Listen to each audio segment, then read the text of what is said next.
오늘 함께 은혜를 나눌 말씀 보겠습니다. 사도행전 17장 1절로 4절 말씀입니다. 봉독해 올리겠습니다.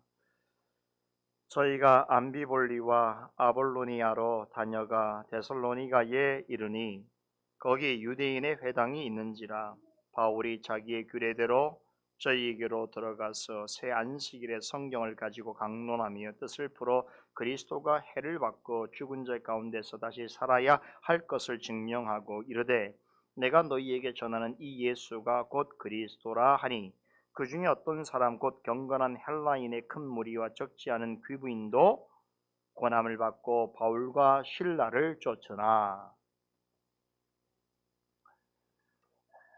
오늘부터 사도행전 17장을 함께 공부하게 됩니다.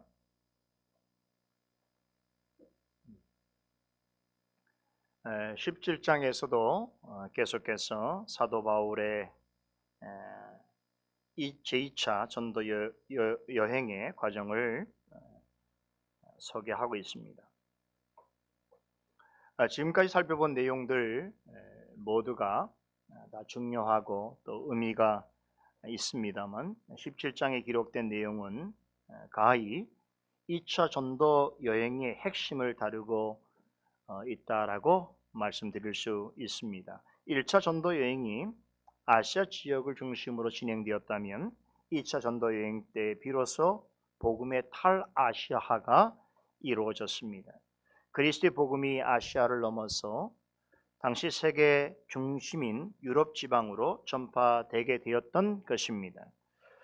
앞선 여러분이 여러 차례 말씀드린 것처럼 애초에 사도 바울이 제2차 전도 여행을 떠날 때만 하더라도 그 행선지를 유럽을 포함시키지 않았습니다. 1차 전도 여행 때 지나갔던 지역을 중심으로 그곳에 세워진 교회들과 성도들을 방문하여 돌아보고 격려한 후에 남은 시간 동안은 그때 못 가본 아시아 지방을 돌아다니면서 복음을 전할 계획이었습니다. 기억나시죠? 바울의 2차 전도 여행은 그래서 우리가 아주 특별한 의미가 있는데 여러분 앞에 지도를 좀 보시겠습니다.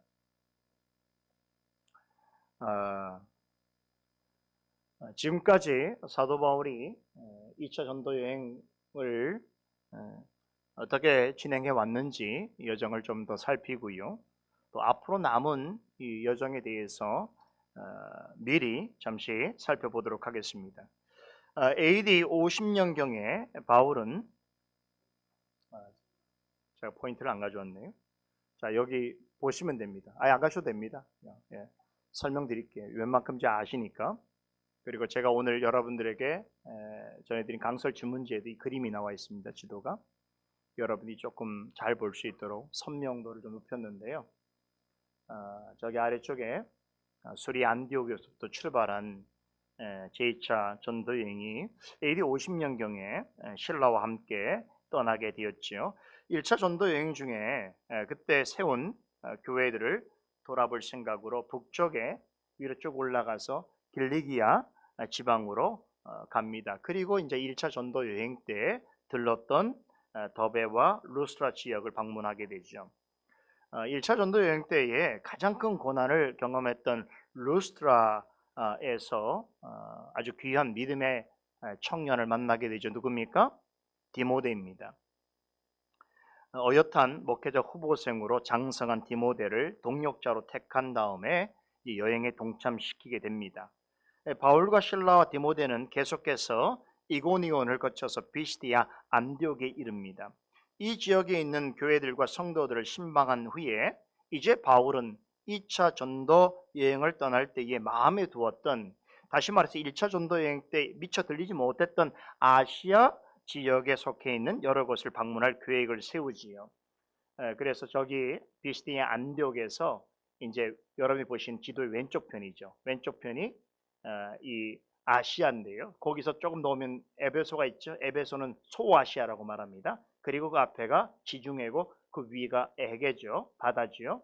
그러니까 바울은 비스디아 안디옥까지는 1차 전도 여행 때 다녔던 길이고, 그래서 자신이 원래 계획했던 소정의 목표를 달성한 다음에 이 지역부터는, 그 이후부터는 이제 1차 전도 여행 때 들르지 못했던, 다시 말해서 아시아 지역의 서편 지역에 있는 곳이죠. 그곳을 방문할 계획을 세우게 됩니다. 그런데 어떻게 했다고요? 하나님께서 그리로 가는 것을 막으셨습니다. 그 때문에 바울은 소아시아 지역으로 가지 못하고 대신에 어디로 갑니까? 갈라디아 지역으로 갑니다. 갈라디아가 비스디아 안디옥에서 오른편이에요. 그러니까 왼쪽 좌측을 해서 서쪽으로 가려고 하는 발걸음이 어떻게 됐습니까? 다시 반대 방향, 동쪽으로 가게 되었죠. 자, 그런데 갈라디아 땅으로 가게 돼서 얼마 동안 휴식을 취하게 되는데, 그도 그럴 것이 오랜 전도 여행 여파로 인해서 바울은 심신이 많이 지쳐 있었습니다. 건강이 좋지 않았다고 했죠. 심한 안재를 앓고 있었습니다. 그래서 그 상태로는 전도 여행을 계속할 수가 없었습니다. 때마침 성령께서는 그를 갈라디아 지역으로 인도하셔서 심신의 안정을 되찾게 하셨습니다. 기력을 회복한 바울은 일행과 함께 이제 저기 북쪽 보세요. 비두니아라고 있죠. 비두니아 본도. 그렇죠? 아시아 지역의 맨 위쪽이죠. 이제 저쪽에 가서 복음을 전할 계획을 세웠는데, 그래서 가장 좋은 루트가 저기 아시아 쪽의 북서쪽 북단에 있는 무시아라고 하는 곳이 있죠. 저 무시아까지 갔다가 저 무시아로부터 해서 인접해 있는 비두니아 지역으로 가려고 그렇게 계획을 세우게 됩니다. 이 말은 여전히 마음속에 아시아 지역에 가서 복음을 전해야 되겠다라고 하는 생각이 있었다는 뜻이겠지요. 그런데 이번에도 성령께서는 그리로 가는 것을 막으셨습니다. 그래서 하는 수 없이 바울이 어떻게 합니까? 일행을 데리고 이 무시아 지역의 그 최대의 항구였던 드로아, 지금 표시가 있죠, 손표시. 그 드로아에 잠시 머물게 됩니다. 그게 적잖이 당황스러운 그런 상황이 생겼던 것이지요. 그러니 바울로서는 자신과 함께하는, 또 자신과 더불어서 동역자들을 향한 하나님의 뜻과 섭리를 물을 수밖에 없었습니다. 잠시 동안 드로아에서 머물면서 집중적으로 하나님의 뜻을 구하는 시간을 가졌죠. 그때 성령께서 바울에게 마케도니아인의 환상을 보여주셨습니다. 그 환상을 통해서 드디어 바울의 가야 할 발걸음이 아시아 지역이 아니라 유럽 땅이라는 것을 알게 해주셨습니다. 바울로서는 전혀 예상치 못한 일이었지만 환상을 통해서 교훈해 주시는 하나님 뜻을 곧바로 깨달을 수 있었습니다. 그 때문에 성령께서 아시아로 향하려던 발걸음을 허락하지 않으셨다는 것을 이해하게 되었습니다. 바울의 전언을 들은 동역자들도 함께 숙고하고 논의하는 중에 바울의 판단이 옳다는 것을 알았습니다. 이쯤에 여기서 이제 드로아에서 하나님께서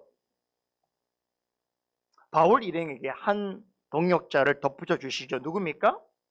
바로 사도행전 저자인 누가입니다. 누가가 드로아에서 이제 합류를 하게 됩니다. 그래서 함께 2차 전도 여행을 떠나게 되는데요.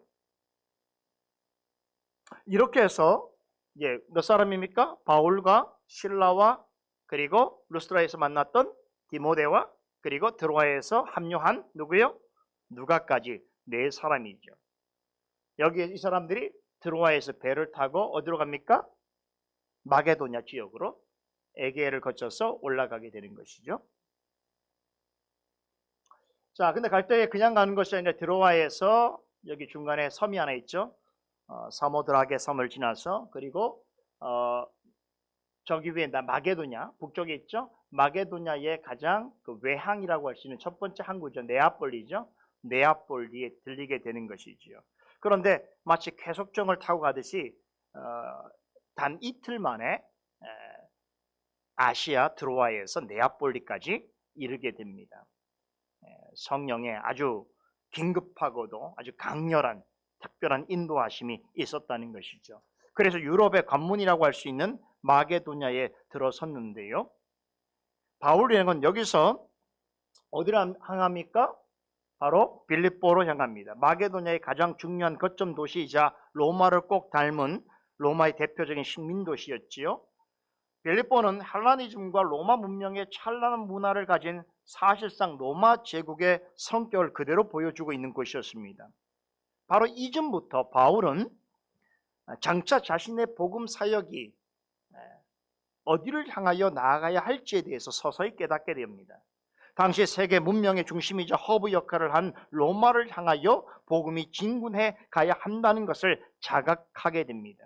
그런 점에서 볼 때에 빌립보는 복음을 가지고 로마 제국의 심장부를 향해서 나아감으로써 마침내 복음으로 세계를 정복해가는 거룩한 원정길의 출발점이 되었다는 뜻이 바로 이런 것입니다.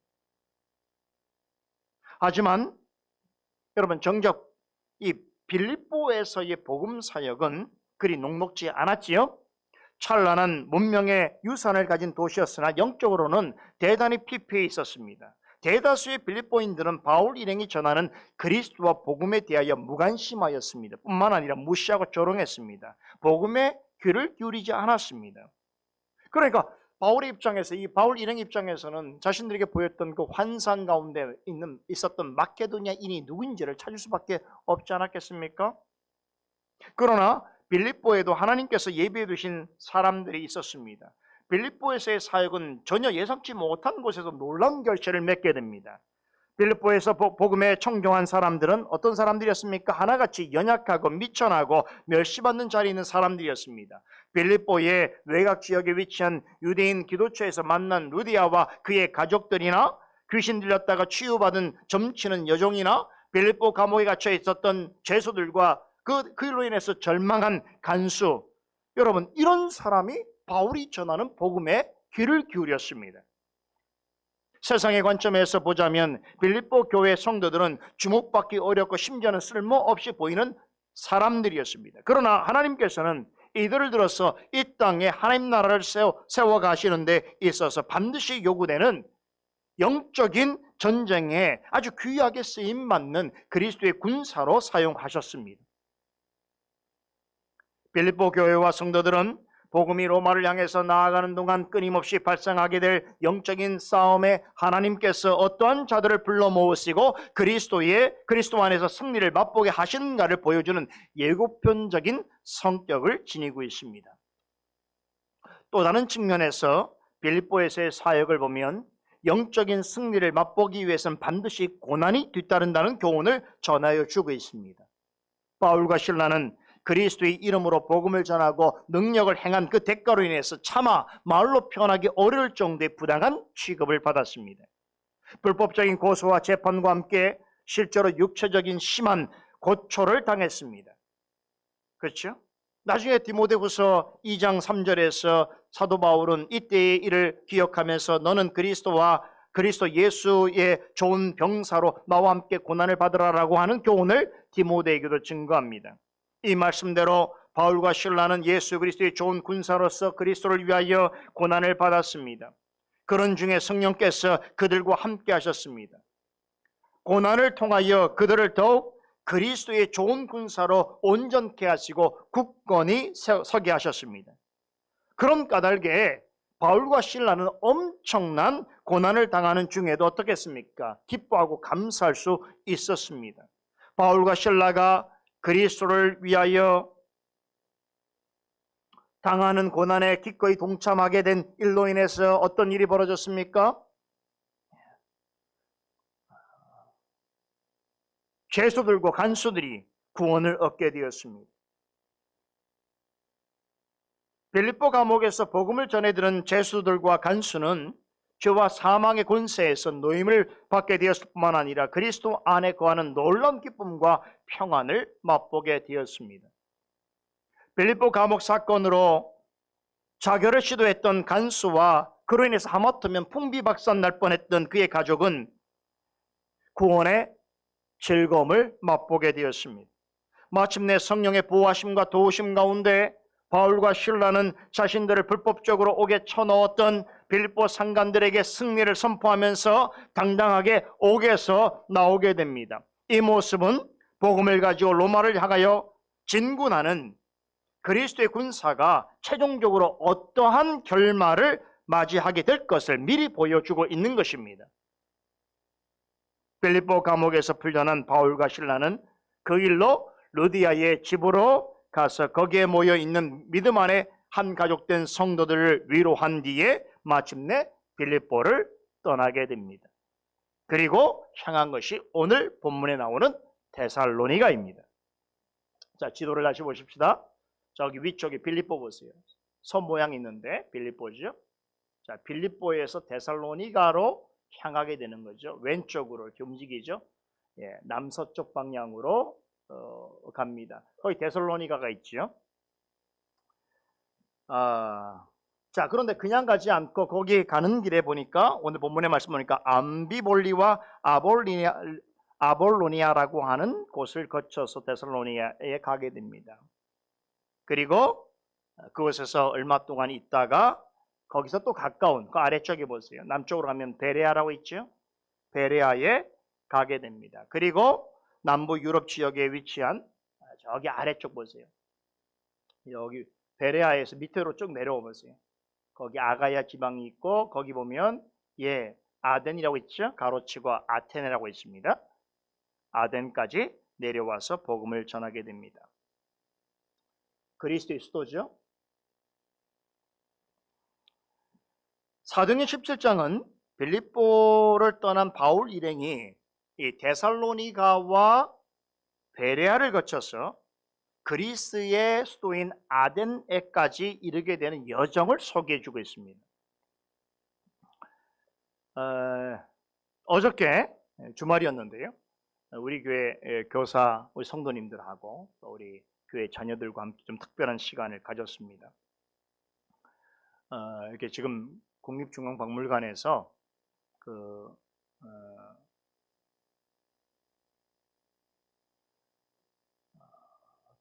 서양 역사에 있어서 굉장히 중요한 그 영향을 끼친 합스부르크라고 하는 가문이 있는데 그 가문의 역사 곧 서구 서양 역사라고 말할 수도 있는데요. 그 가문이 한 600년 동안 이렇게 진행해 오면서 그 모은 그런 유물들이 있습니다. 그런 예술품들이 있는데 그것을 전시하고 있는 현장을 가서 우리 함께 이렇게 관람도 하고 또 우리 어린아이 자녀들하고는 퀴즈도 풀고 하는 재미있는 시간을 좀 가졌는데요. 자, 그 중에 어저께 본 그 작품 중에서 꼭 봐야 하는 한 가지 그 작품 중에 있는 것이 뭐냐면 그 색실을 이렇게 짜서 그림으로 표현한 아주 거대한 4m 정도의 큰 그 직물 공예품이 있습니다. 이게 아주 참 유명한 것인데 이게 예전에 그 바티칸의 시스티냐 그 성당에 그 전시되었던 것이라고 하니까 굉장히 유명한 것이죠.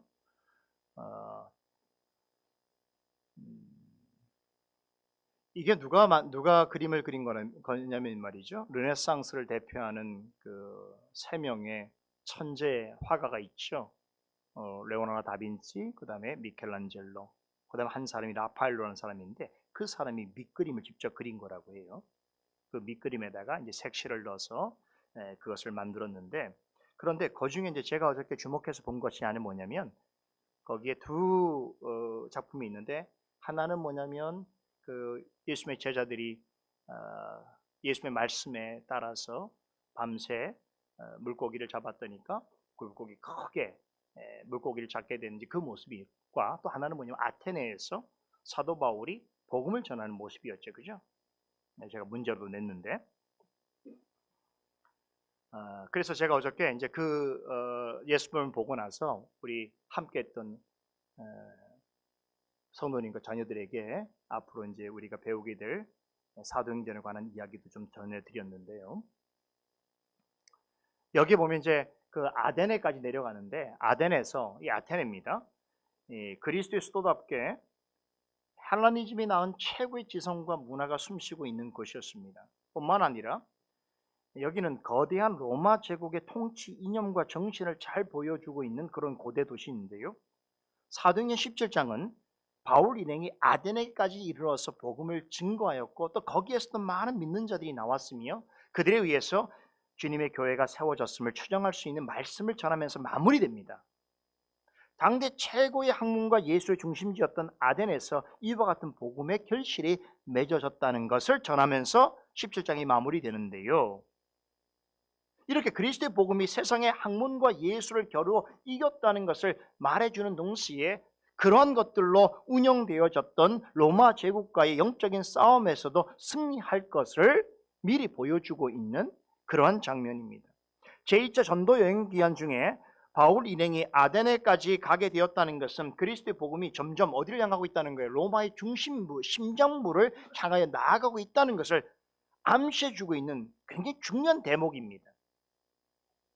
이런 점에서 사도행전 17장은 16장에서 바울이 마게도냐 사람의 환상이 바울이 본 마게도냐 환상, 그 사람의 환상이 이제 실제로 성취되고 있다는 사실, 더불어서 그리스도의 복음이 세계 선교의 표상이 되는 로마를 향해서 나아가고 있는 뚜렷한 전기를 마련해 주는 그런 이야기를 전하고 있다는 점에서 제2차 전도 여행의 여정 중에서 매우 중요하고 핵심적인 내용을 다루고 있다, 이렇게 말할 수 있다는 것입니다. 제가 이렇게 해석을 하는 거예요, 여러분. 우리는 사도행전을 이렇게 좀 연구해 보기 때문에 이제 알 수 있어요. 이것이 그냥 이런 본문이 나온 것이 아니라 어떤 의도를 가지고 이 본문들이 기록되어 있는지 우리는 확인해 볼 수 있다는 거예요. 지도를 조금 더 보면 아덴을 방문한 이후에 바울은 성령의 인도하심을 받아서 자, 여기서부터는 이제 홀로 떠납니다. 다른 사역자들은 다 뿔뿔이 흩어지고요. 홀로 어디로 가냐면 이 아테네의 서쪽 보세요. 서쪽에 위치한 고린도로 가게 됩니다. 약 한 80km 정도 떨어져 있다고 했는데요. 그리스도에서도 가장 규모가 큰 세계적인 도시였지요. 이 고린도로 홀로 갑니다. 여기서 상당 기간 오랫동안 머물게 되는데요. 다른 성경에 보면 고린도 전서가 보면 여기에서 1년 6개월 동안 1년 8개월이네요. 1년 6개월이네요. 18개월이니까 1년 반 정도의 시간을 이 고린도 지역에서 말씀을 가르치고 교회를 세우는 일에 힘씁니다. 그러니까 제2차 전도 여행 중에 가장 오랫동안 머문 곳이 바로 이 고린도인데요. 그런데 재밌는 것은 고린도에서 다시 헤어졌던 디모데와 합류하게 됩니다. 그리고 우리가 지난 주일에 우리 노 목사님 통해서 사경회 때 들었던 그 로마서 16장에 나오는 아굴라와 브리스길라를 여기서 만납니다. 그리고 그들의 도움으로 복음을 전하고 교회를 세우는 일에 아주 큰 힘을 얻습니다. 그리고 바로 여기에서 떠나왔던 데살로니가 교회를 생각하면서 데살로니가 전후서를 기록하여 보내게 됩니다.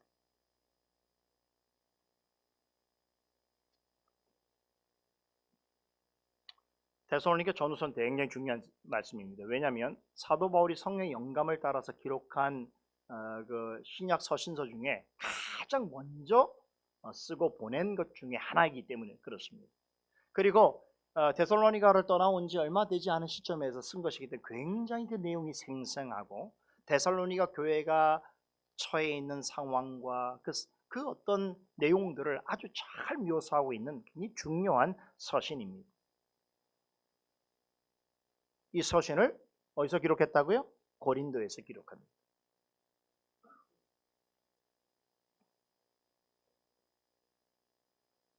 그리고 이제 귀환을 결정합니다. 돌아가야 되겠죠? 1년 6개월 동안 사역을 마치고 이제 귀환을 결정하고 돌아가는 길에 이제는 홀로 가지 않고 자기를 도왔던 아굴라와 브리스길라와 함께 귀환길에 오릅니다. 그래서 배를 타고 소아시아 서쪽으로 오게 되죠. 여기서 배를 타고 쭉 오게 되면 어디입니까? 섬을 지나서 에베소에 오게 되는 에베소. 소아시아 지역, 서부 지역에 위치한 최대의 항구 도시이자 가장 발전된 문명을 가지고 있는 곳이 바로 에베소였습니다. 원래 참 흥미로운 게, 이게 대단히 아이러니컬한 것이, 이 에베소는 원래 사도 바울이 2차 전도 여행을 떠나와서 이 자신이 원래 1차 전도 여행 때 들렀던 도시들을 방문하고 그 교회와 성도들을 위로한 다음에 가려고 했던 곳이에요. 근데 그쪽으로 가지 못하고 하나님께서 갈라디아로 갔다가 다시 북쪽으로 가게 돼서 유럽을 땅을 거쳐서 돌아가는 길에 원래 계획했던 에베소를 들리게 되는 거예요. 참 하나님의 계획은 매우 신비로워요.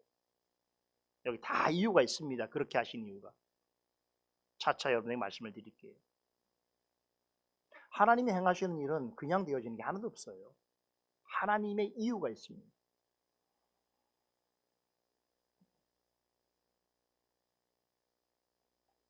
그래서 이 에베소에 오래 머물지 않습니다. 에베소에 얼마 동안 머물면서 3차 전도 여행 때, 이제 앞으로도 나오게 될 3차 전도 여행 때 여기에 와서 사역할 일들의 기반을 닦습니다. 이게 매우 중요합니다. 이게 지혜입니다. 그리고 이제 이 에베소와 고린도 지역의 그 사역이 제2차 전도 여행 때 그가 했던 사역의 내용이 사도행전 18장에 중심적으로 기록되어 있습니다. 바울은 앞으로 있게 될 에베소에서의 사역을 위해서 이제 이곳에 자신과 함께 동행했던 아굴라와 브리스길라 부부를 남겨둡니다. 그리고 자신은 배를 타고 이제 팔레스타인으로 다시 오는 거예요. 쭉 와서 배를 타고 어디 와요? 저 밑에 보면 가이사랴가 있어요. 가이사랴 왔다가 저 아래로 와보세요.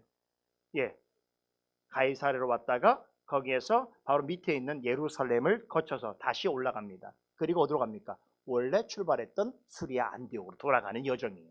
이것이 제2차 전도여행의 여정이었습니다. 이렇게 해서 사도행전 18장 내용을 마무리 지으면서 제2차 전도 여행도 완전히 마무리됩니다. 여러분과 함께 제가 앞으로 있게 될 2차 전도 여행의 내용을 미리 예습한 거예요. 그렇죠? 이어진 사도행전 19장부터는 제3차 전도 여행의 내용이 나오는데요. 이 여행은 바울이 다시 어디로 가냐면 에베소로 갑니다. 에베소로 가서 본격적으로 사역을 시작하는데, 그래서 3차 전도 여행의 가장 중요한 중심 문제가 에베소가 됩니다. 아까 제가 뭐라고 그랬어요?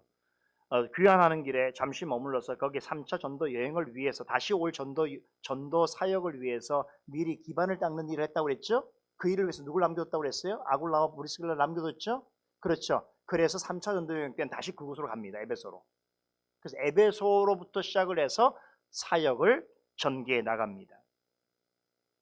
자, 이때부터는 바울이 공개적으로 자신이 앞으로 로마를 향하여 가게 될 것이라고 하는 말을 구체적으로 시인하기 시작합니다. 그리고 바로 이 시기에 자신의 그런 관심을 담아서 기록한 성경이 로마서입니다.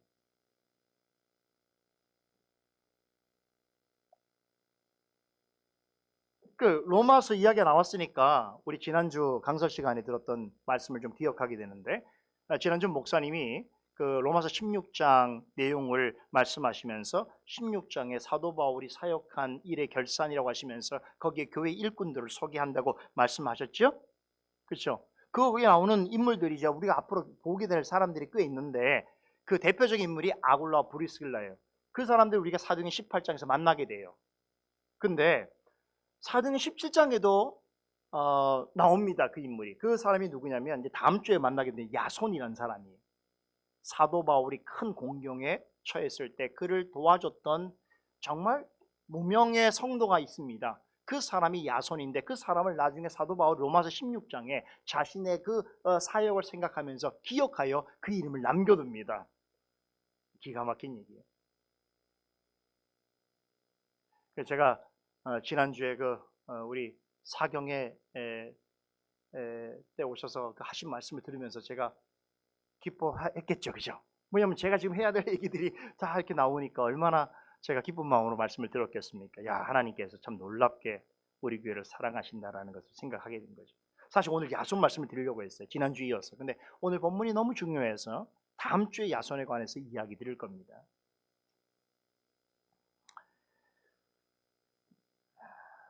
자, 이렇게 성경은요, 여러분, 그냥 기록된 게 굉장히, 아까 제가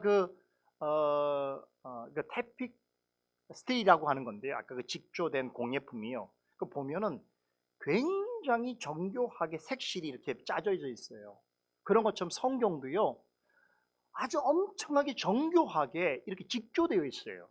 그러니까 지금 우리가 보는 이런 말씀들은 어떻게 보면은 일종의 내러티브거든요. 이야기잖아요. 이 역사적 이야기니까 어떤 시간의 흐름에 따라서 일어난 일들을 말하는 것 같지만 사실 이 말씀들을 자세히 여러 말씀들을 다 종합해 보면 정말로 하나님의 뜻에 의해서 마치 하나님이 색실로 그 큰 그 아름다운 어떤 예술품, 공예품을 만들듯이 그렇게 성경 기록되어 있다는 거예요.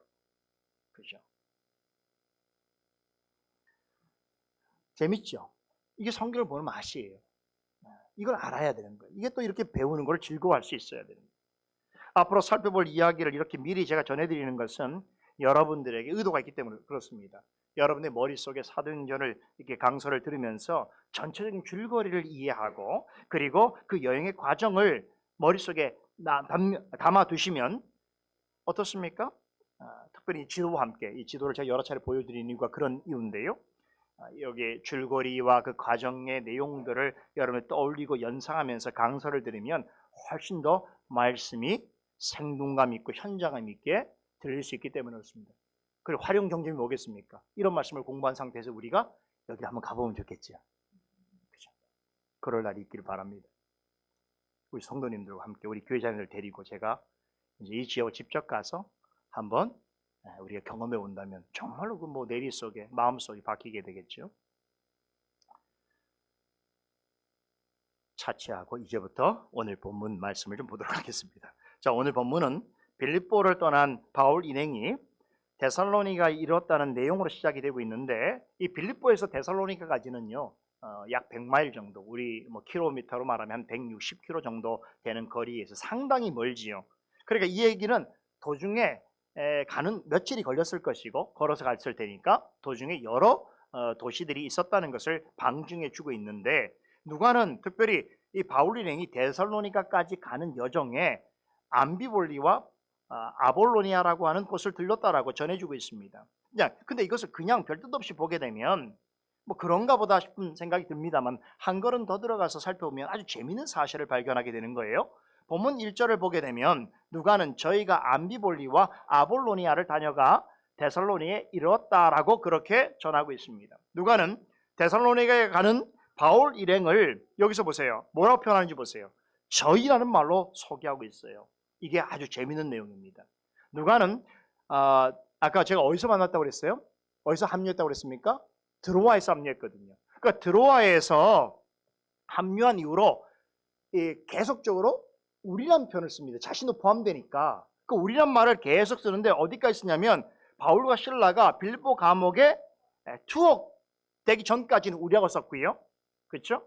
그리고 그 이후부터는 다시 우리라는 주어 대신에 저희라는 말을 사용하고 있습니다. 우리가 이 사실로 미루어 짐작해 보게 될 때에 데살로니가에 간 사람은 여러분 자신 누가를 제외한 나머지 사람이었습니다.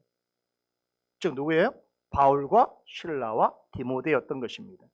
그래서 누가는 우리라는 표현을 사용하지 않고 저희라는 말로 묘사하고 있는데 그렇다면 이제 우리 궁금증이 생기는 거예요. 도대체 누가는 어디로 사라져 버린 것일까요? 네, 드로아에서 여기 빌립보까지 함께 왔던 이 누가가 갑자기 왜 사라져 버린 것일까요? 그는 빌립보에 남아 있었던 것입니다. 사도행전 20장 6절에 보면 바울이 3차 전도 여행 중에 누가와 다시 만나게 되는 장면이 나오는데 그 사이에 그는 빌립보에 계속 머물러 있다가 바울 사역을 돕기 위해서 다시 드로아로 가서 기다렸다가 바울 일행에 합류하게 됩니다. 이로 보건대 바울 일행이 빌립보를 떠날 때 누가는 거기에 남아 있었던 것이 확실한 것이죠.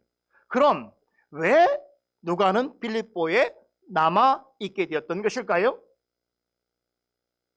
자, 누가는 자신에 관한 이야기는 대놓고 말하지 않는 습성이 있어요.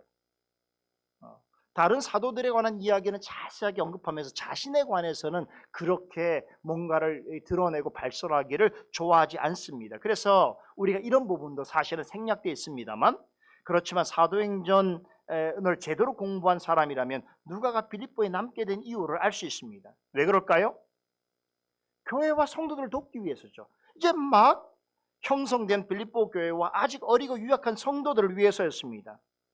자, 왜 그런지 보세요. 누가는 이방인 출신이지만 상당한 학문과 교양과 믿음을 겸비한 사람이었습니다. 그는 의사이자 역사가입니다. 게다가 헬라어와 성경 지식에 능통한 지식인이었습니다. 그가 누가복음과 사도행전이라고 하는 성경을 집필한 것만 봐도 알 수 있지요. 여러분, 신약 성경 전체를 통틀어서 바울에 이어서 두 번째로 분량이 긴 성경을 남긴 사람이 누굽니까? 누가예요. 누가는 대단한 실력자이고 저술가입니다. 누구보다도 또한 그는 이방 문화의 특징과 생리를 잘 아는 인텔리 중에 인텔리입니다. 바울은 누가가 가진 이런 탁월한 능력과 은사와 열정을 익히 잘 알고 있었던 것입니다. 그래서 바울의 판단에 누가는 유럽에서 첫 번째로 세워진 빌립보 교회를 더욱더 든든하게 세우는 데 있어서 적격자였던 것이지요. 그래서 그를 빌립보에 남겨두게 되었던 것입니다. 다시 말해서 루디아 가정에서 같이 시작된 빌립보 교회와 그곳에 모여서 신앙생활을 새롭게 시작하게 된 이방 성도들을 보살피고 가르치는 일에 있어서 가장 적임자라고 판단한 누가를 그곳에 남겨두었던 것입니다.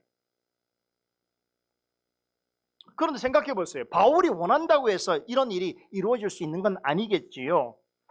다른 동역자들도 이 일에 대해서 이견이 없어야 돼요. 같은 마음을 품어야 될 것이고, 무엇보다 누가 자신이 기꺼이 이 사실을, 이런 제안을 받아들여야 했던 것입니다. 그런데 누가는 어떻게 했습니까? 바울의 권면에 순종했다는 거예요. 여러분, 이런 사실이 성경에 기록되지 않아도 우리는 충분히 알 수 있는 바입니다. 자, 방금 전에 설명드린 대로 바울은 3차 전도 여행 중에 드로아에서 누가를 다시 만나게 되는데, 누가는 그때까지 빌립보에서 머물면서 교회와 성도를 섬겼습니다. 그 사이에 바울은 보세요. 아까 제가 고린도에 머물면서 1년 6개월 동안 사역했다고 그랬죠? 그렇게 시간이 지납니다. 그리고 다시 그를 3차 여행 중에 만나기 전에 에베소에 먼저 바울이 가게 돼서 에베소에서 무려 2년 3개월 동안 목회를 합니다. 그러면 여러분, 바울이 누가를 만난 시점은 이 시간들이 다 지난 이후예요. 그러면 최소한 4년, 5년의 시간이 흐른 후에 바울과 재회를 했다는 이야기가 되는 것이지요.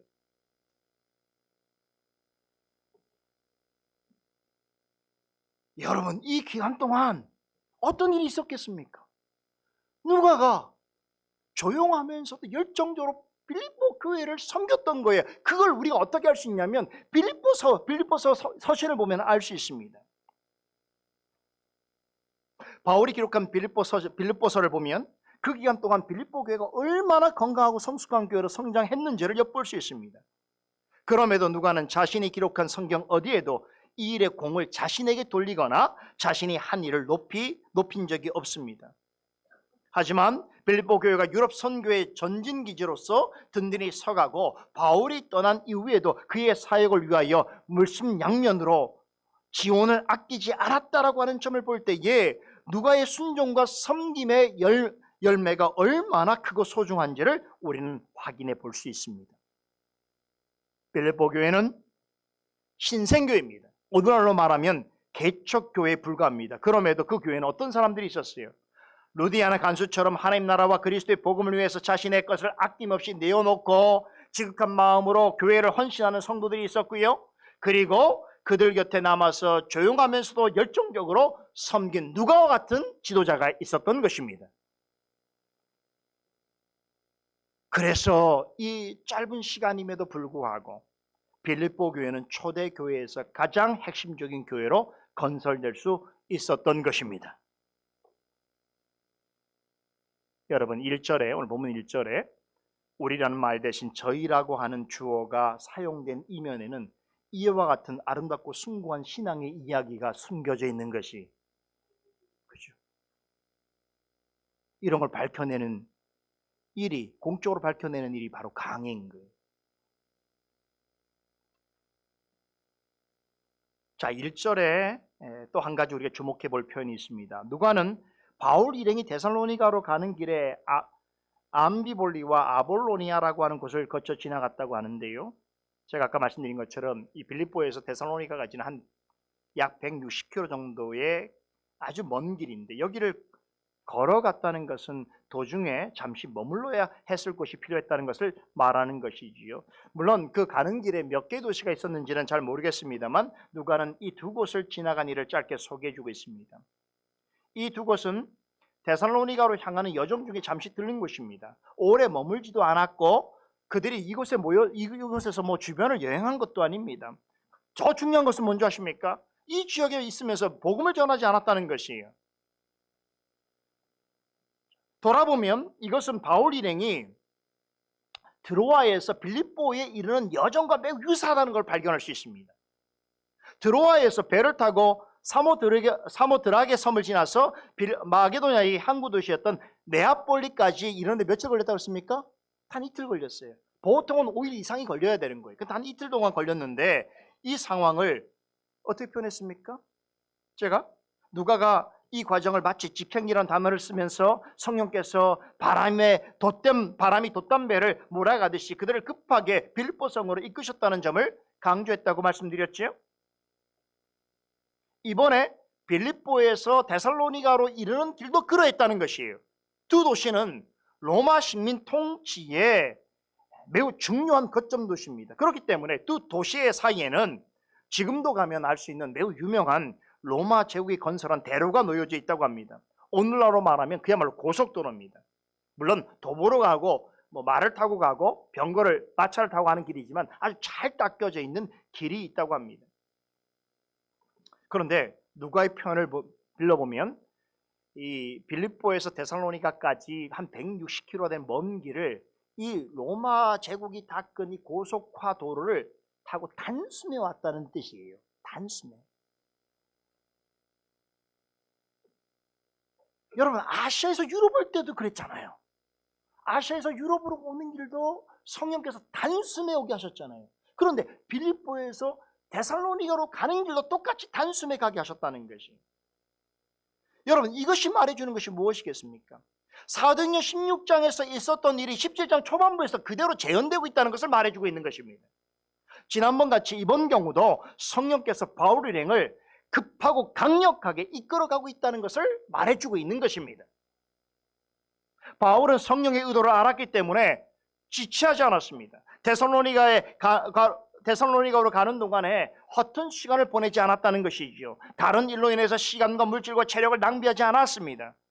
우리는 바로 이 점에서 복음을 전하는 태도와 관련해서 매우 중요한 교훈을 얻게 됩니다.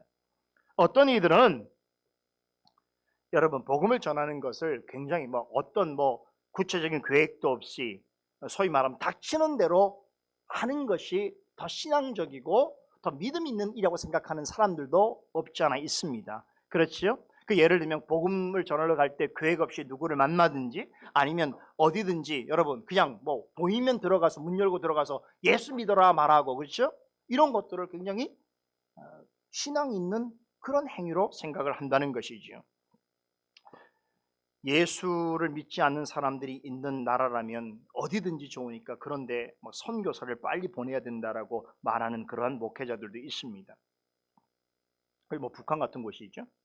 그런 곳은 정말 참 어려운 곳인데 그런 곳에도 공개적으로 선교사를 보냈다라고 이야기하는 사람들도 있고 그렇단 말이에요.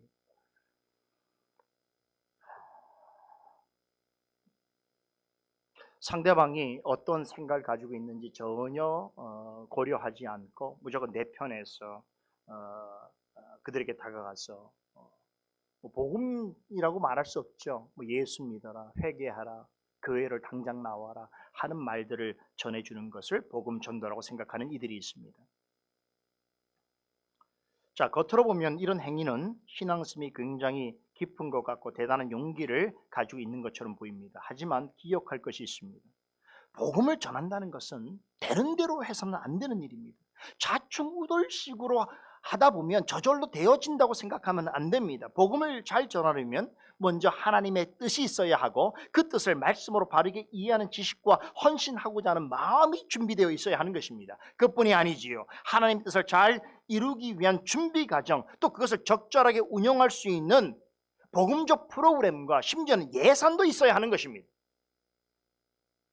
복음 전파 과정을 영적인 전쟁으로 묘사하곤 합니다. 그런데 여러분, 전쟁에 나갈 때 아무렇게나 나가는 경우가 있습니까? 되는 대로 전쟁에 임하는 사람도 있습니까? 정상적인 사고를 가진 사람이라면 그렇게 하지 않습니다.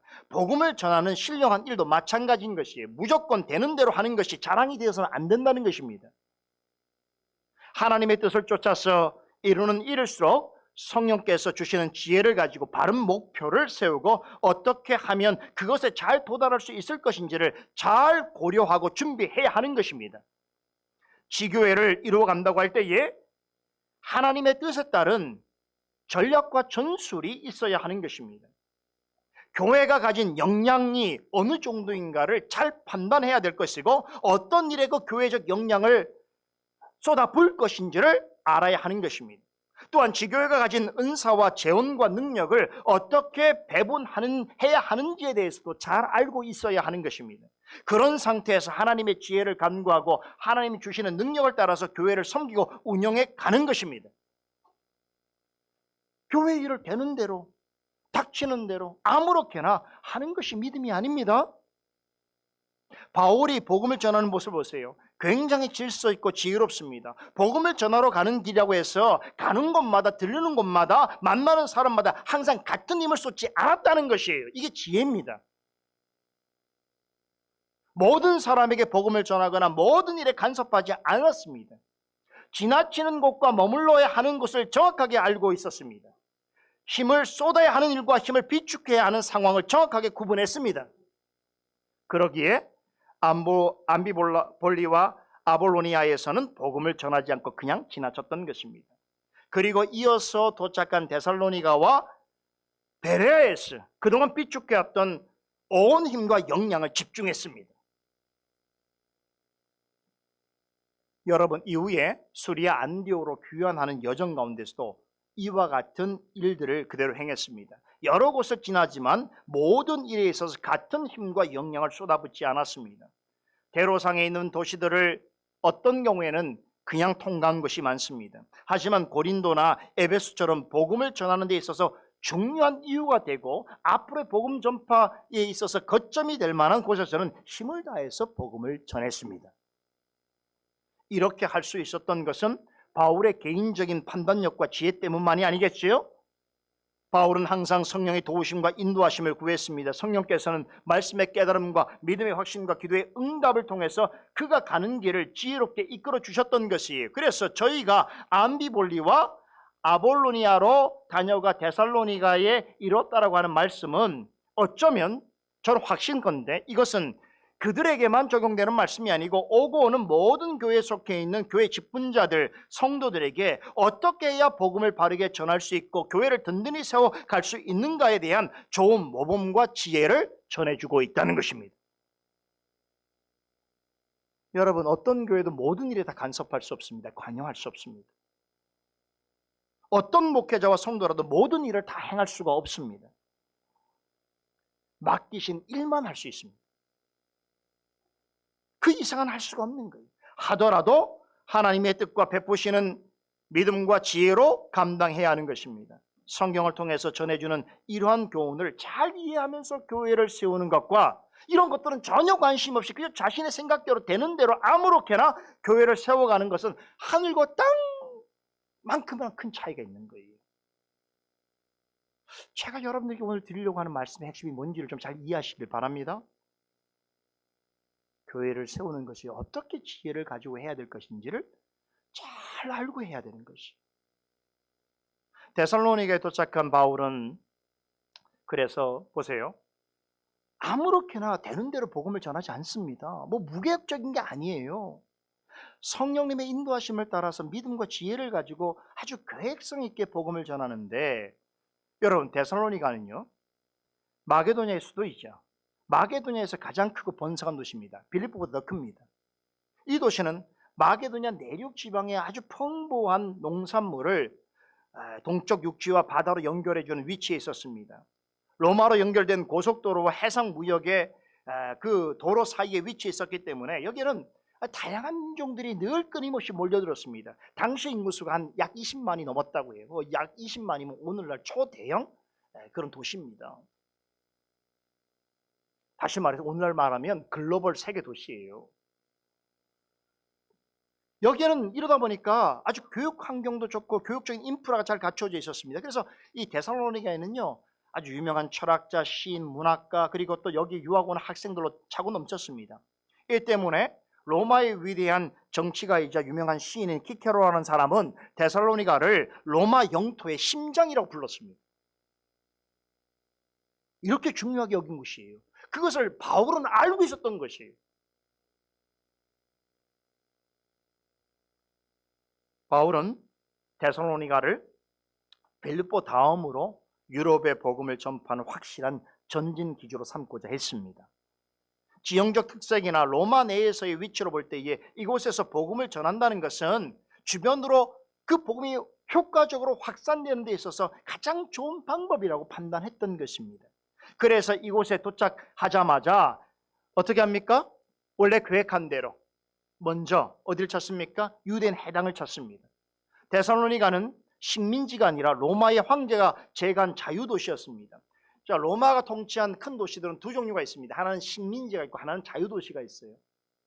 식민지는 그야말로 로마 황제가 직접 사람을 파견해서 직접 다스리게 한 곳이고, 자유도시라고 하는 것은 그곳에 사람들이 스스로 선택해서 통치자를 세우는 곳이었어요. 그러한 특권을 가지고 있었던 것이죠. 그럴 수 있었던 것은 뭐냐면, 어떤 도시가 로마와 로마 황제에 대한 충성도가 얼마냐에 따라서 로마 황제가 그것을 제가해 주었습니다. 대표적인 데살로니가는 식민지가 아니라 자유도시였습니다. 그러니까 자유도시라는 것은 뭐냐면 그 도시가 상당한 분량의 지방자치권을 자유롭게 행사할 수 있는 그 특권을 유지하고 있었기 때문에, 특별히 이것은 아까 말씀드린 교육도 굉장히 중요했지만 무역이 굉장히 발달했어요. 그래서 만일에 이런 도시들이 로마의 충성도가 낮아지거나 반역의 기미가 있으면 가차없이 로마 황제가 식민지로 이렇게 격화시켜 버렸습니다. 여러분 생각해 보세요. 이렇게 로마의 통치권 안에서 자유롭게 공부도 할 수 있고 돈도 벌 수 있는 곳이라고 하는데 누가 몰려들겠습니까? 유대인들이 모여들죠, 당연히. 그래서 이 지역에는 유대인 디아스포라가 굉장히 많았어요. 우리 지난번에 빌립보에서는 유대인들을 볼 수 없었다고 했지 않습니까? 그런데 이 지역은 유대인들이 넘쳤어요. 그러니까 유대인 회장이 크게 있었던 것이죠. 바울은 그래서 동역자들과 함께 데살로니가에 들르자마자 먼저 유대인 회장을 찾았습니다. 자, 여러분 이 장면이 참 저는 이 장면을 생각하면 막 가슴이 좀 뜨겁고 참 그렇습니다. 참 놀라운 장면을 생각해요. 우리는 그냥 쉽게 생각할 수 있지만 쉬운 일이 아닌 거죠. 왜 그렇습니까? 여러분, 그동안 오면서 유대인들에게 얼마나 많은 핍박을 당했습니까? 빌립보에서도 엄청난 고난과 능력을 당했을 뿐만 아니라, 여러분, 이런 상황에서 지체 없이 석방되자마자 남아있는 성도들이 인사하고 데살로니가를 향해서 단숨에 오지 않았습니까? 그런데 전도 여행 중에 그동안 돌아보면 동족인 유대인들로부터 얼마나 많은 박해와 멸시를 당했습니까? 그런데도 다시 유대인들에게 복음을 전하려고 해당을 찾았다는 것은 굉장히 우리 이성으로는 설명할 수 없는 부분이에요. 이 믿음이 아니면 할 수 없는 일이지. 이것은 단지 그에게서 유대인이 동족이었기 때문만은 아닙니다. 여러분, 재밌는 걸 우리 한번 생각해 보십시다. 사도 바울이 1차 전도 여행 때 비시디아 안디옥이라는 곳에 들러서 말씀을 전하니까 이 유대인들이 그것을 비방하고 반박하고 그랬단 말이에요. 그래서 그들 앞에서 사도 바울이 어떤 말을 하냐면, 내가 이제부터는 이방 사람들에게 가서 복음을 전하겠다라고 선언해 버립니다. 기억나세요? 기억 안 나도 상관없어요. 제 말이 맞으니까. 여러분들이 기억하라고 제가 말씀드리는 거예요. 그런 일이 있었어요. 그렇죠? 근데 그래서 어떤 사람들은 이 말을 근거로 해서 바울이 이제 앞으로는 유대인들에게 복음을 전하지 않기로 다짐을 했다. 유대인들에게 완전한 작별을 고한 것이다 라고 그렇게 해석하는 사람들이 있습니다. 자, 그런 관점에서 본다면 지금 데살로니가 도착하자마자 다시 유대인 회당을 찾았다는 것은 좀 이상한 일이지요. 전에는 다시는 유대인들에게 복음을 전하지 않겠다라고 다짐했듯이 말한 사람이 갑자기 또 유대인을 찾았으니 그의 말에 진실성이 없다고 생각할 수 있다는 것입니다. 이해되시죠? 근데 그것은 큰 오해입니다. 그때 바울이 그런 말을 한 의도는 이것입니다. 유대인이라고 하면서 공공연하게 복음을 불경스럽게 비난하고 복음을 전한 자들을 배척하고 모욕하는, 그래서 자신에게 영원한 생명을 얻기에 합당치 않은 사람인 것을 오히려 스스로 뽐내듯이 드러내는 유대인들, 이런 사람들이 나와 같은 유대인 동족을 해서 그들에게 가서 내가 무릎 꿇듯이 그들에게 머리를 숙이듯이 그런 방식으로 복음을 전하지는 않겠다라는 뜻이에요. 이해되십니까? 이 말은 바울이 유대인 전도를 포기했다는 의미가 아닌 것이에요. 유대인은 일찍이 하나님의 구원의 역사를 미리 맛본 민족 아닙니까? 그들 중에도 하나님이 택한 받은 백성들이 있지요. 그 사실을 바울은 너무나 잘 알고 있었습니다. 그러나 불행하게도 당시 많은 유대인들은 예수 그리스도의 복음에 대해서는 몰랐던 것이죠. 그렇기 때문에 바울은 더욱더 사명감을 가지고 유대인들을 찾았던 것입니다. 본문 2절에 보면 바울이 자기 규례대로 회당을 찾아가서 성경을 강론했다고 하는데, 여기서 자기 규례라는 말은요, 이 일이 바울에게 습관이 됐다는 거예요. 습관적으로 그는 먼저 어느 도시를 가든지 유대인들이 있는 곳을 찾아갔다는 것입니다. 그래서 여러분, 빌립보에서도 사실은 회당을 찾았는데 회당이 없었기 때문에 유대인 기도처를 찾았던 것이고, 데살로니가에서는 회당이 있었기 때문에 회당을 먼저 찾았던 것이에요. 그런데 데살로니가에서 보세요, 3번의 안식일 동안 회당에 가서 성경을 강론합니다. 그 어떤 학자들은 3번의 안식일이니까 한 3주 정도로 생각하는 사람이, 이게 최소한이에요. 미니멈 3주지만 상당한 기간 동안 계속 연속적으로 안식일마다 같은 회당을 찾아가서 복음을 전했다는 뜻입니다. 데살로니가의 유대인들은 처음에는 바울을 누구로 생각했겠습니까? 유대인을 랍비로 생각했던 거죠. 바리새인으로 생각했던 거죠. 그래서 그에게 여러분 자연스럽게 자신들의 강단을 내어준 것입니다. 그러면 만약에 그가 그리스도의 제자고 기독교의 사도라는 것을 진즉에 알았다면 아마도 제 생각엔, 제 판단에는 회당의 강단을 허락지 않았을 수도 있습니다. 그렇죠? 왜 그렇습니까? 당시 유대인들에게 있어서는 기독교는 이단이고 로마인들에게서는 신은 종교에 불과한 것이었습니다. 하지만 바울에게는 그런 편견과 선입견은 복음을 전하는 일에 아무런 방해도 되지 않았습니다. 그는 자신의 생각이나 자신의 사상을 전하지 않았지요. 그래서 회당에 가서 다른 말을 일절하지 않고 오직 성경만 강론했습니다. 자, 여기서 한 가지 주목해 볼 표현이 있습니다. 우리말 성경에는 바울이 성경을 가지고 강론을 했다라고 그렇게 표현되어 있죠. 그렇게 번역이 되어 있습니다만, 원문 성경을 제가 보니까 성경을 가지고라는 것이 성경을 이렇게 들고서 성경을 가르쳤다는 것이 아니고 성경을 강론했다라고만 기록되어 있습니다. 오늘 본문에 언급되어 있는 성경은 구약 성경인 것이 분명하죠. 그러나 당시의 성경은 지금 우리가 보는 성경과는 완전히 달랐습니다. 아주 대부분은 아주 무거운 두루마리 책으로 되어 있었고 성경 전편이 한꺼번에 있는 경우는 거의 없었습니다. 너무 그러니까 여러분 두루마리 아시죠? 이 두루마리로 있었기 때문에 성경 39권, 구약 성경 39권을 어떤 사람이 다 들고 다닌다는 건 불가능한 일이에요. 물론 어떤 회당에서는, 큰 회당 같은 경우는 이 성경들의 두루마리를 미리 비치해 놓고 랍비들이 와서 안식일마다 그 성경의 두루마리를 펼쳐서 어떤 부분들을 읽어주고 한 적은 있습니다만, 여행을 다니는 사람이 뭐 두루마리 몇 개를 막 짊어지고 간다는 건 이건 상상조차 하기 어려운 일입니다. 왜 그렇습니까? 신속하게 복음 전도하러 가야 되는데 어떻게 그 무거운 거를 짊어지고 갈 수 있습니까? 지금 같으면 여러분 얼마나 우리가 편한 세상 삽니까? 성경 한 권, 저 같으면 노트북 하나 정도 있으면 어디 가서든지 복음을 전할 수 있습니다. 하지만 당시에는 그럴 수 없었습니다. 그럼 바울이 어떻게 구약 성경을 직접 보지도 않고 자유롭게 강론할 수 있었던 것인가? 어떻게 가능했을까요? 대부분은 암송했기 때문입니다. 머릿속에 있었던 거. 왜 그랬습니까? 어떻게 가능합니까? 어려서부터 율법학자가 될 때까지 반복적으로 구약 성경을 학습하고 암기해 놓은 결과입니다. 그렇기 때문에 사실적으로 말하면 그에게는 그렇게 어려운 일이 아닙니다. 성경을 보지 않고도 자유자재로 인용할 수 있었습니다. 그런 능력이 있었기 때문에 성경 없이도 성경 강론을 할 수 있었습니다. 그런데 이런 능력은 바울에게만 있는 게 아니지 않습니까? 당대에 뛰어난 랍비들, 율법 선생들은 다 그런 정도의 능력이 있습니다. 하지만 바울에게는 그들과 다른 중요한 차이점이 있었다는 것이에요. 그것이 뭡니까? 바울은 성경을 단순 암기한 것이 아닙니다. 성경의 뜻을 강론했다는 것이에요. 여기서 강론하다라고 하는 말은 성경에 담겨있는 뜻을 풀어 설명하다는 것이에요. 영어로 말하면 expound, 무엇이냐면 성경에 담겨있는 그 뜻을 이끌었다는 거예요. 그걸 뽑아냈다는 거예요. 자세히 설명했다는 것입니다. 여러분, 당시 대부분의 랍비들은 성경에 기록된 말씀들을 그대로 읽어주거나 들려주는 일만 했습니다. 하지만 바울은 달랐다는 것이 성경 말씀에 담겨있는 뜻과 의미를 끄집어내어서 그것을 논리적으로 해명하고 그것으로 듣는 사람을 설득했다는 것입니다. 이 점이 굉장히 중요한 거예요.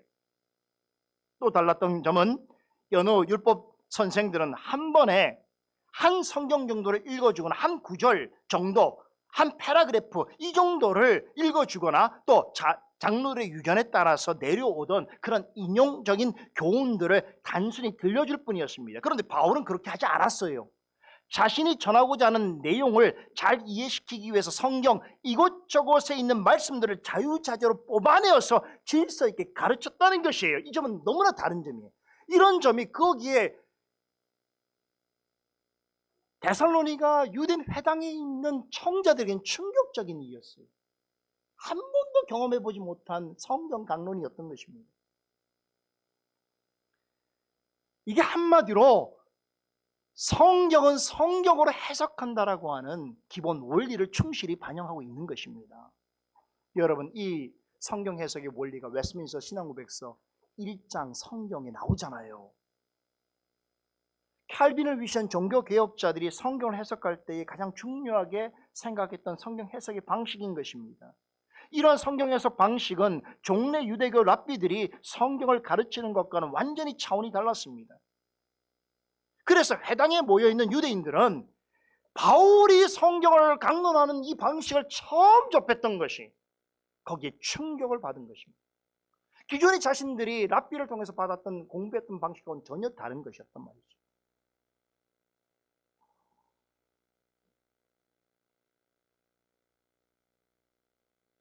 거기 참석한 유대인들은요, 이렇게 3번 이상에 걸쳐서 연속적으로 성경을 이렇게 자유자재로 자신이 증거하려고 하는 말씀의 내용을 성경의 여러 구절들을 자유롭게 뽑아서 인용해서 그 뜻의 의미를 해석해주고 그렇게 설명해주는 일로 인해서 이렇게 3주 이상 참석한 많은 사람들이 이제 서서히 반응이 나오기 시작했던 것입니다. 야, 성경을 정말 특별하게 설명해 주는구나 라는 생각과 더불어서 이제 시간이 지나면서 사도 바울의 성경 해석이 옳구나라는 확신을 갖게 되었던 것입니다. 그 결과 많은 유대인들뿐만 아니라 유대교에 입교했던 적지 않은 경건한 헬라인들 그리고 상당수의 기부인들이 참석하고 있었는데 바울이 전한 성경의 가르침을 듣고 어떻게 합니까? 바울과 실라를 따르게 됐다는 것이죠. 데살로니가에서도 복음으로 그리스도를 믿고 영접하는 이들이 생겨났다는 것입니다. 자, 그렇다면 오늘 결론이기도 한데요. 바울이 회당에서 성경을 강론한 내용이 무엇일까요? 3절에 요약되어 있습니다. 그리스도가 해를 받고 죽은 자 가운데서 다시 살아야 할 것을 증명하고 이르되 내가 너희에게 전하는 이 예수가 곧 그리스도라라는 것입니다. 바울이 전한 복음의 핵심을 한마디로 요약하면 이것인데요. 이 말입니다. 지금 내가 여러분에게 전하는 이 예수가 바로 그리스도입니다. 이 뜻이.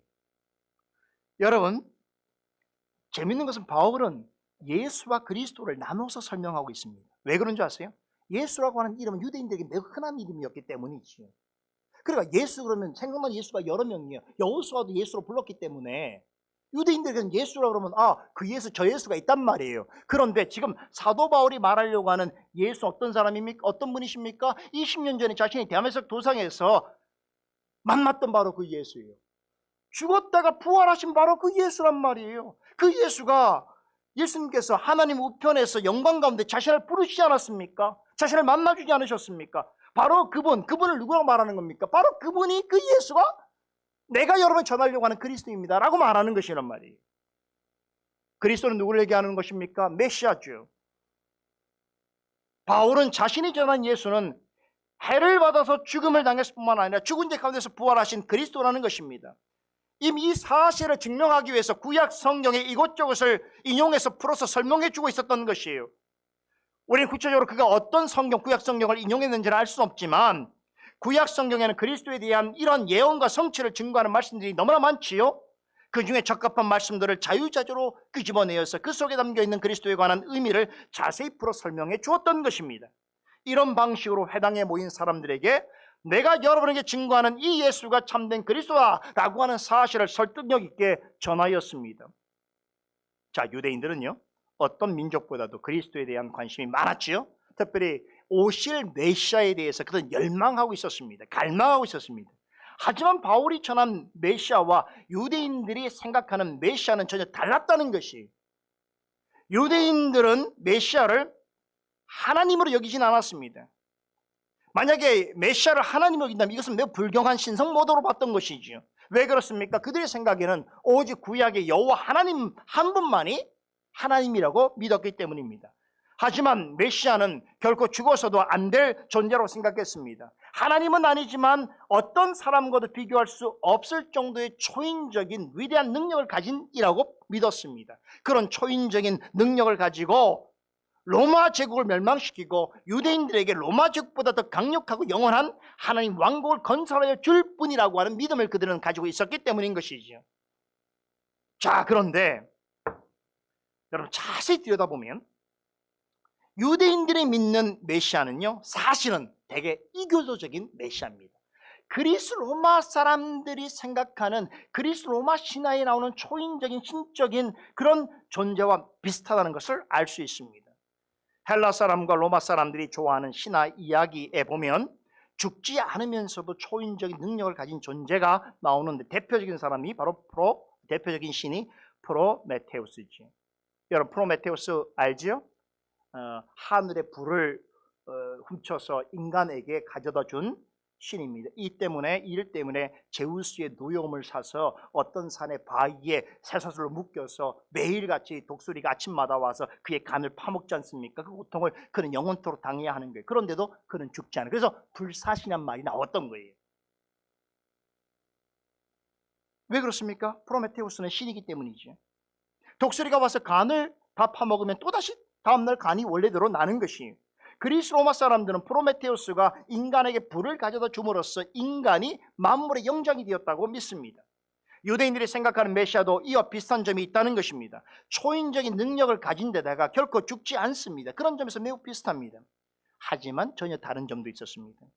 그리스 로마 신화에 나오는 이 프로메테우스라고 하는 신은 고통을 당하지만 죽지 않는 신입니다. 그에 비하면 유대인들이 생각하는 메시아는 완전한 신적 존재는 아니지만 프로메테우스처럼 고통을 당하거나 괴로워해서는 안 됩니다. 그처럼 비극적인 결말을 맞아서는 안 되는 것이지요. 유대인의 메시아는 로마 제국을 단번에 뒤엎어버리고 단숨에 이스라엘을 회복시킴으로 세상에서 가장 강력한 나라를 세울 그런 초인적인 능력을 가지고 있으면서도 결코 여호와 하나님과 동등한 신적 존재는 될 수 없는 그런 이라고 봤던 것입니다. 일종의 반신반인이지. 유대인들은 이렇게 하나님과 사람 사이에 어디엔가 존재하는 반신반인적인 메시아를 찾고 기다렸습니다. 이것이 유대인들이 갖고 있는 보편적인 메시아관입니다. 자, 그런데 그런 메시아관을 그들이 전통적으로 알고 있었는데 지금 사도 바울이 전하는 이 예수가 그리스도라고, 이 예수가 메시아라고 하는 이 가르침은 충격의 충격이었던 것이. 한 번도 들어보지 못한 이야기. 그러니까 바울이 말하는 것은 진짜 메시아는 너희들이 생각하는 것처럼 초월적인 능력을 가지고 로마 제국을 기적적으로 멸망시키고 너희에게 세상에서 가장 강한 나라를 건설해주는 그런 분이 아니라는 것입니다. 이게 유대인들이 바라는 메시아인데, 너희들이 생각하는 것처럼 어떤 경우에도 죽지 않는 불사신적인 존재도 아니라는 것입니다. 하나님과 동등하지만 사람과 다를 것이 없는 육신을 가지고 계셔서 그 역시도 심히 고통하시고 괴로워하시고 심지어는 사람을 위해서 죽기까지 하신 분이시라는 것입니다. 다시 말하자면 이제 이렇게 말하는 거예요. 제가 바울식의 표현대로 여러분에게 설명해도 바울이 이런 식으로 설명했다는 것으로 제가 대역해 보겠습니다. 내가 전하는 이 예수는 그리스 로마 사람들이 생각하는 프로메테우스 같은 불사신도 아니고 너희 유대인들이 생각하는 죽지 않으면서 초연한 능력을 가진 신적인 그런 신과 같은 사람도 아니고, 내가 전하는 예수는 우리를 위하여 먼저 고통을 받으시고 죽으셨으나 죽은 자 가운데서 다시 살아나신 분이시다. 이 사실을 구약의 성경이 증거하고 있다. 내가 그러하신 메시아를 다메섹 도상에서 배웠던 것이다. 내가 그리스도와 그리스도를 믿는 자들을 박해하려고 위협과 살기가 등등해서 다메섹을 향하는 중에 호련히 하늘에서 내려온 빛이 나를 둘러 비추더니 십자가에 죽었다가 부활하신 예수님께서 나를 향해서 사울아 사울아 내가 어찌하여 나를 핍박하느냐라고 말씀하셨다. 그것은 분명 하나님 우편에서 영광 가운데 나를 부르신 예수님의 음성이었다. 나는 그 일로 인해서 잠시 동안 볼 수 없게 되었지만 그로 인해서 이 예수가 참 그리스도인 것을 깨닫게 되었다. 나도 이 예수를 만나기 전까지는 너희들보다 더한 생각으로 예수를 그리스도라고 믿고 고백하는 자들을 미워하고 박해했다. 왜 그런가 하면 이 예수가 자신을 하나님이 보내신 독생자라고 하면서 하나님과 동등하다고 하는 가르침을 전할 때에 이것은 유대인들이 믿는 여호와에 대한 신성 모독이라고 나도 생각하였고, 결국 우리 유대인들의 손에 의해서 십자가에 못 박혀 죽는 것이 마땅한 죄인이라고 나도 그때 그렇게 생각했었다. 그렇기 때문에 그를 메시아로 믿고 따르는 사람들을 반드시 제거해야 되는 것이 나의 사명이라고 나는 생각하고 살아왔다. 이처럼 이전에 나는 유대교 신앙을 지키는데 여러분보다 많은 지식이 있었고 특별한 열심이 있었다. 그런데 죽었으나 부활하신 이 예수께서 나를 찾아와서 만나주셨고, 그 이를 위해 성경을 통해서 내가 만난 이 예수가 참 그리스도이신 것을 깨닫게 되었다. 그분은 본체로는 하나님이시나 우리를 죄에서 구원하시기 위해서 사람으로 오셔서 우리 인생이 받아야 하는 모든 슬픔과 고통과 괴로움을 다 당하시고, 죄는 없으시나 죄 없는 참 사람이시면서 동시에 죄인을 구원하시는 참 하나님이셨다. 이 예수가 바로 참 그리스도이시다. 여러분, 이것이 바울이 데살로니가 해당에서 전한 예수 그리스도에 대한 복음의 핵심입니다. 본문 3절에 그리스도가 해를 받고 죽은 자 가운데서 다시 살아야 할 것을 증명하고 이르되 내가 너희에게 전하는 이 예수가 곧 그리스도라라고 하는 말씀은 바울이 데살로니가 해당에서 가르친 복음의 핵심을 한 문장으로 요약하고 있는 것입니다. 그러니까 이 말씀의 의미를 해석하려고 몇 주 동안 성경 여러 곳을 인용하고 그 의미를 해석해 준 것이에요. 그거를 지켜본 거기에 참석했던 유대인들, 경건한 유대인들, 경건한 헬라인들, 귀부인들은 깜짝 놀랐습니다. 우리가 알고 있던 메시아와 전혀 다른, 그러나 우리가 그토록 신중하게 여기던 성경이 증명하고 있는 예수 그리스도, 그 예수가 우리의 참 그리스도라는 것을 깨닫게 된 것입니다. 그래서 그들이 믿음을 고백하고 그리스도를 영접하게 된 것입니다. 말씀으로 그 일이 이루어졌다는 것이. 더 드리고 싶은 말씀이 많은데 오늘은 여기까지 하겠습니다. 여러분들 바람이 있다면 이번 주는 오늘 제가 전해진 여러 가지 강설의 내용이 있습니다. 특별히 사도 바울이 전한, 바로 내가 전하는 이 예수가 그리스도시다라고 하는 이 말씀을 좀 깊이 묵상해 보시는 한 주가 되길 바라겠습니다. 기도하십시다. 거룩하신 하나님, 오늘도 우리에게 말씀을 전하고 들을 수 있는 귀한 시간 주신 것 감사드립니다.